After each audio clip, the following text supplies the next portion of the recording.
2015 Chevy Silverado crew cab. So I made two videos. This will be the second of the videos on issues with things vibrating against the frame or the cab that are generating a lot of noise underneath. You usually climb underneath these trucks and find a few places where things are rubbing. Some of the small things like wire looms and things like that really don't cause significant vibration issues or noise transmission. But the two that I found to make the biggest improvement is the parking brake cable rubbing up against the frame, and it's cutting into it, but there's a fair amount of pressure even when the parking brake is off, and that's transmitting noise into the cab of the truck as well as causing a safety issue because it is in fact cutting the brake cable open. I posted a video of that one's up already. And then this was another issue that I identified. Kept having a vibration around the gas pedal and noise coming up through the floor, and it wasn't like from the TCM, which they have a bulletin, or at least a lot of people are aware of it, and some shops, dealerships know how to correct it. But this one is coming from the transmission cable, and you can see it's rubbing up against the frame here. It actually rubs back here, but it's not as bad as right here. It actually, right here, is actually rubbed through the paint, which is kind of sparse in this area underneath the truck. But so you have a little bit of the truck's white, so you have a little bit of white paint, and then it has the primer, and looks like it e-coat underneath it, and it's all the way down to the metal, and it's actually wearing a hole slowly into the metal just from rubbing right there. And it isn't much of a mark on the rubber insulator, but it's enough where it's rubbed on this, so driving on the road it sits there and hits this, and depending on how fast it's resonating, it may cause transmission noise.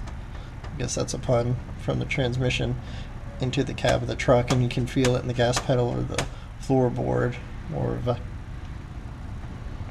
high frequency. It's not like a really low resonating feeling. It's more like a high frequency, almost. My foot actually felt a little bit numb when I started looking for this. It was annoying because I felt it through the floorboard. But anyways, you can see it's rubbed through everything, and it's quite annoying when it does it.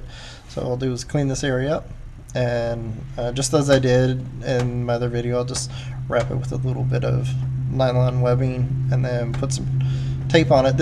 I'm not quite as concerned about water intrusion. I am a little. You can see there's a little bit of water underneath, but this doesn't see nearly the amount of water from the road or washing it or anything as the brake cable one did. But still, I'll clean it up and make it where it's a little bit quieter. It definitely helps the cab as far as noise entry. Just spraying some glass cleaner. You don't want to use any glass cleaner that's going to coat anything.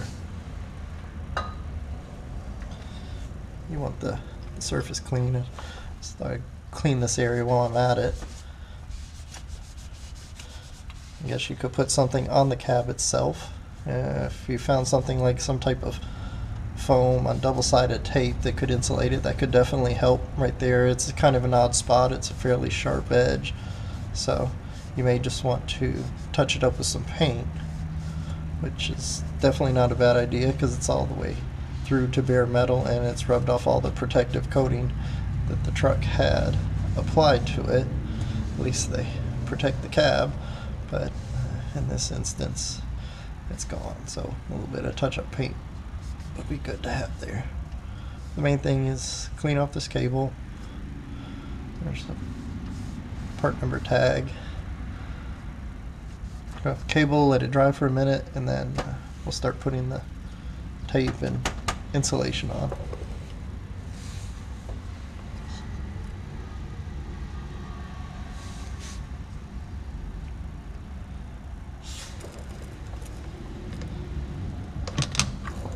Could even put some type of webbing, and then if you wanted to, a small strip of something from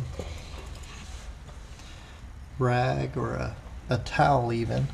If you really wanted to soften it, or some type of foam, the thing you have to keep in mind with all this stuff is that maybe check on it every once in a while, every couple oil changes, because you don't want it coming loose and hitting hot exhaust parts, burning your truck up or something like that, or causing issue on the road with other vehicles. Not that that would happen, but it's a good idea to know what's going on with your truck anyways. Let's take a little bit of tape. This is 3M Super 88. It's a little bit wider than most electrical tape, but it's more than sufficient, and even a normal width would be fine. Just have to make slightly tighter wraps on it. This is webbing. I had a broken ratchet strap, so recycling the webbing for it, had it for several years, but it still works fairly well.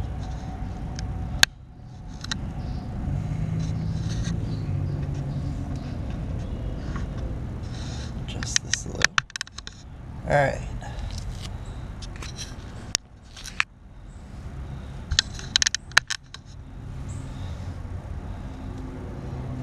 So we'll just take this, get it started here.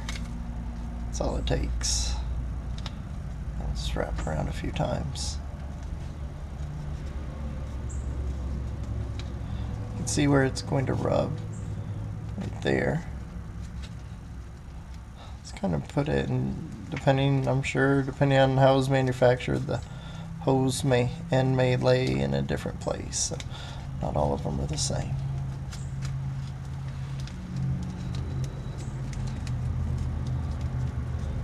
See, it's going to help it right there. You can wrap it or wrap a hose around it. My concern was the noise transmission, because the hose, I mean, we already have a fairly solid hose and it's hitting the underside of the cab, which is making the noise. So you need to put something that's a little bit softer as an insulator. That's actually the cable inside of that you hear, but it's definitely softening the impact to it. So that's a plus.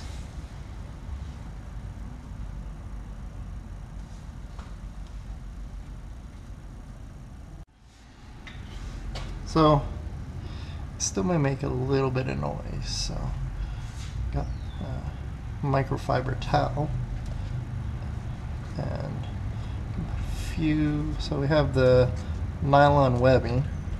I'm just gonna hit right about there, and it's right on the edge of the towel, so that's okay. It's not going to move. Like, it's going to have to move all the way over here. It's going to hit.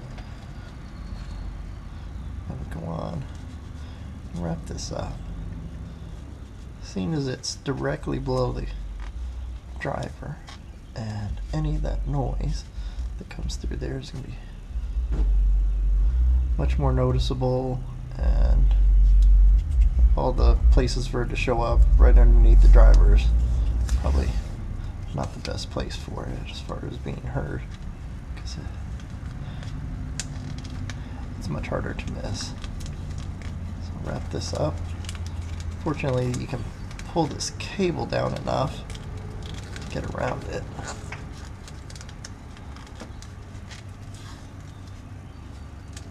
I know the whole intent of this is to soften the impact or the vibration sound. GM makes some really neat things for the back, like the SUVs that look like they're hoses that have rubber surrounding them, almost like in a star pattern, to slowly absorb noises. I didn't even do any research as far as part numbers, and you would actually have to cut that probably in a spiral so that you could slide it onto this cable, and then you'd have to RTV it and all kinds of fun stuff. But as far as something from GM that would work, I think that would be nice for them to see. Who knows, they may end up having to do that or recommend it as a fix, because they probably wrapping a microfiber towel on a cable isn't an acceptable repair, but who knows.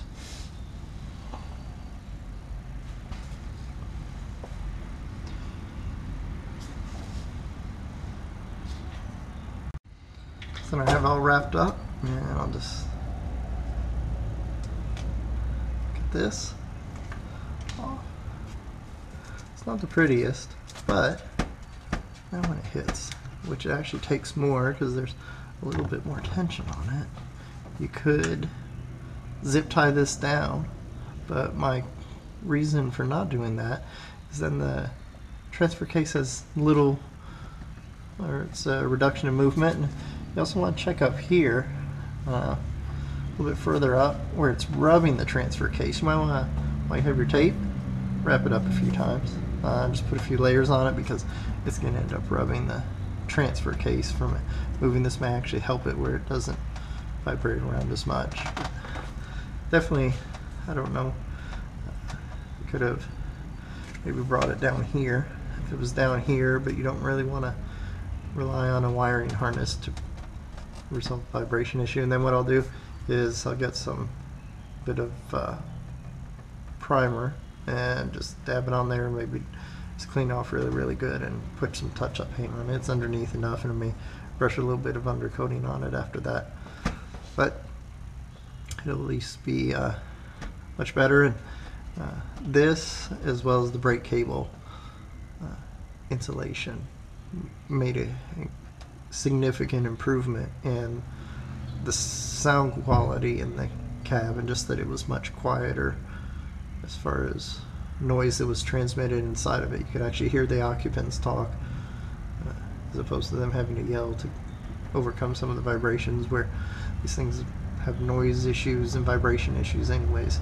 Those are the two things I found so far that made the biggest improvement outside of the suspension and drivetrain issues. And what you probably notice after you do these is that, which these do not cause it, but you probably start to hear dash rattles. And like myself on this one, the rear end has a whine to it. Even though they replaced the ring and pinion, it still has a whine to it, but I'm tolerating the whine versus the severe vibration on the highway that it was causing.